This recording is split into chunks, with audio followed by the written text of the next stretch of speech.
In the climax of the film Anand, Rajesh Khanna leaves a recorded message which is played after the death of his character.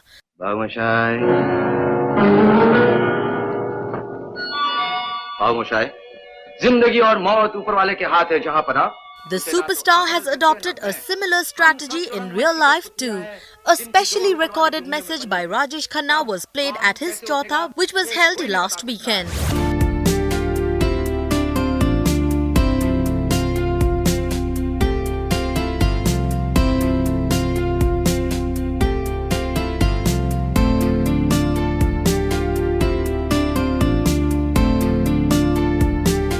Bollywood Hungama in the special feature brings to you the touching words from the superstar. Take a look.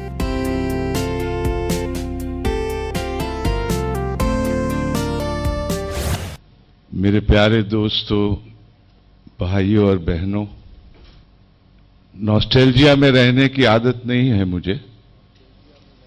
हमेशा भविष्य के बारे में ही सोचना पड़ता है। जो दिन गुजर गए बीत गए उसका क्या सोचना है। लेकिन जब जाने पहचाने चेहरे अनजान सी एक महफिल में मिलते हैं तो यादें वाबिस्ता हो जाती हैं, यादें फिर दोबारा लौट आती हैं। कभी कभी मुझे ऐसे लगता है जैसे 100 साल पहले जब मैं 10 साल का था तब से हमारी मुलाकात है। मेरा जन्म थिएटर से हुआ। मैं आज जो कुछ भी हूं ये स्टेज, ये थिएटर की बदौलत हूं। मैंने जब थिएटर शुरू किया तो मेरे थिएटर वालों ने मुझे एक जूनियर आर्टिस्ट का रोल दिया था, एक इंस्पेक्टर का, जिसका सिर्फ एक ही डायलॉग था कि खबरदार नंबरदार, भागने की कोशिश की, पुलिस ने चारों तरफ से घेर रखा है तुम्हें। ये डायलॉग था। तो उसमें मैं जैसे सेकंड एक्ट में गया तो मैंने जाएगा, नंबरदार, खबरदार, तुमने भागने की। उसके बाद डायलॉग भूल गया। तो वीके शर्मा जो थे, हीरो थे, उन्होंने कहा हां, इंस्पेक्टर साहब का ये कहना है कि भागने की कोशिश ना करना, पुलिस ने चारों तरफ से तुम्हें घेर रखा है। जो डायलॉग मैंने बोलना था वो डायलॉग उन्होंने पूरा किया, क्योंकि मैं डायलॉग भूल गया। और उसके बाद मुझे वो बहुत डांट पड़ी और मैं बहुत रोया भी। मैंने कहा कि भाई राजेश खन्ना, तुम कहते हो कि तुम एक्टर बनना चाहते हो, एक लाइन तो तुमसे बोली जाती नहीं है, शर्म की बात है, लानत है तुम पर। मैंने बहुत कोसा अपने आप को और मैंने कहा मैं कभी एक्टर नहीं बन सकता। लेकिन फिर भी भगवान की मुस्कान समझ लीजिए, जिद समझ लीजिए, मैंने कहा कुछ ना कुछ तो करूंगा, करके बताऊंगा। मैं जब फिल्मों में आया तो मेरा कोई गॉडफादर नहीं था, कोई मेरे फिल्म में कोई रिश्तेदार या कोई मेरे सर पर हाथ रखने वाला नहीं था। मैं आया through the United producers film fair talent contest. Contest छपा फिल्म फेयर में, टाइम्स ऑफ इंडिया में।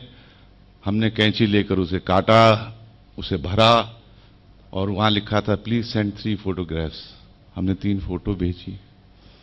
हमको बुलाया गया, टाइम्स ऑफ इंडिया में था। यूनाइटेड प्रोड्यूसर सब बहुत बड़े बड़े प्रोड्यूसर थे, चाहे वो चोपड़ा साहब थे, बिमल रॉय थे, एच.एस. रवेल थे, शक्ति सामंत थे, बहुत सारे थे।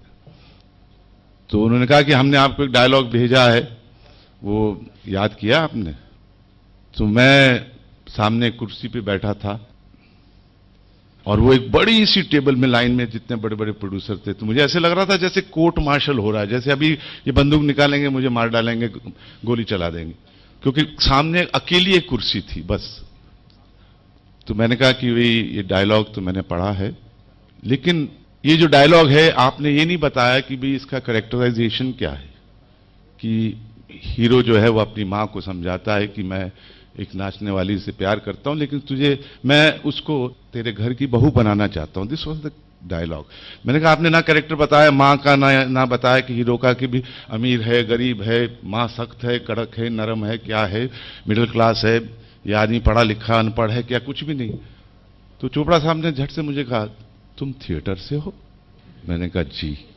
मैंने कहा डायलॉग तो आपने लिख के भेज दिया कि इस तरह से मां को कन्विंस करना है, डायलॉग बोलिए, लेकिन आपने कैरेक्टराइजेशन नहीं बताया। ये कोई स्टेज का ही एक्टर बोल सकता है। तो बोले अच्छा ठीक है भाई, तुम कोई भी अपना एक डायलॉग सुनाओ। अब काटो तो खून नहीं, पसीना छूट रहा था, मैंने कहा क्या डायलॉग बोलूं, ये इन्होंने बोल दिया। और ये सब बड़े बड़े लोग, इनकी पिक्चर हमने 10-10 बार देखी हुई, प्रोड्यूस डायरेक्ट की हुई।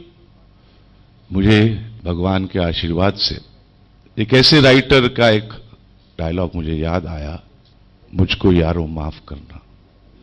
उस प्ले का डायलॉग, क्योंकि मैंने वो प्ले किया हुआ था, तो मुझे वो डायलॉग याद आया और मैंने उनसे कहा कि मैं इस कुर्सी से उठ सकता हूं। तो बोला हाँ जो करना करिए आप, लेकिन आप करके बताइए क्या करेंगे। तो थोड़ा नर्वस भी हुआ, जिस तरह से बोला मुझे लगा डांट के बोला।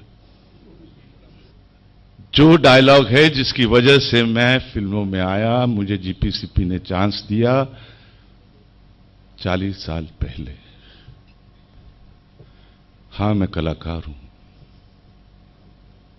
हां मैं कलाकार हूं, क्या करोगे मेरी कहानी सुनकर। आज से कई साल पहले होने के बहाने से एक ऐसा प्याला पी चुका हूं जो मेरे लिए जहर था, औरों के लिए अमृत।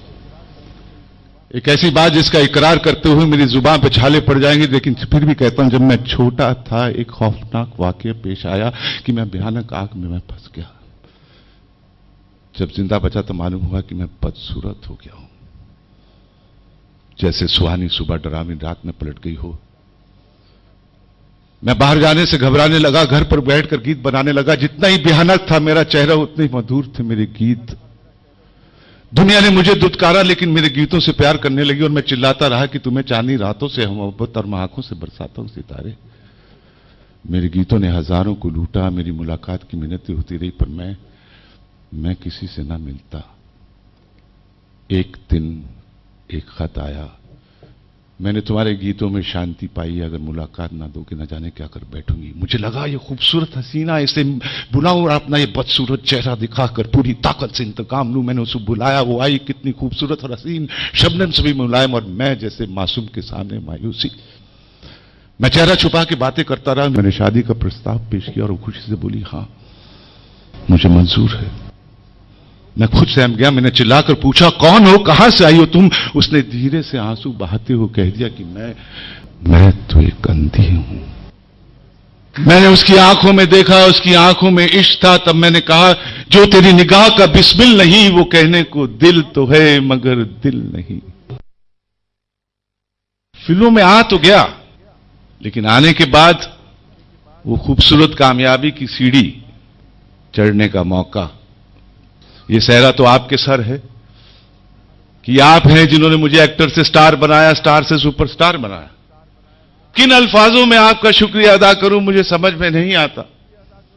प्यार आप मुझे भेजते रहे, प्यार वो मुझे मिलता रहा, लेकिन उस प्यार को मैं कभी वापस लौटा नहीं पाया। लेकिन जो भी कहना चाहूंगा, जिन अल्फाजों में भी मैं आपका शुक्रिया अदा करना चाहूंगा, वो मेरे दिल की सच्चाई होगी, मेरी ईमानदारी होगी, मेरा ज़मीर होगा। आज मेरा दिल हल्का हुआ आपसे गुफ्तगू करके, बात करके, और आपका मैंने शुक्रिया अदा किया। मुझे खुद को अच्छा लग रहा है कि चलिए इस बहाने आपसे मुलाकात हुई। किसे अपना कहे कोई इस काबिल नहीं मिलता, किसे अपना कहे कोई इस काबिल नहीं मिलता। या पत्थर तो बहुत मिलते हैं लेकिन दिल नहीं मिलता।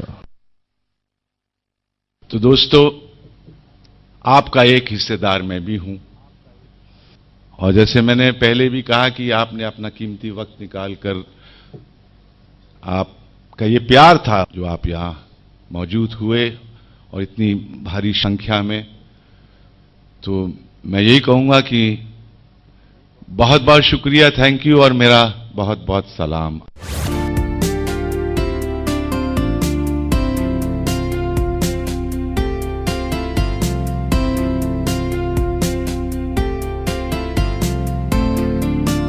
Bollywood Hungama News Network.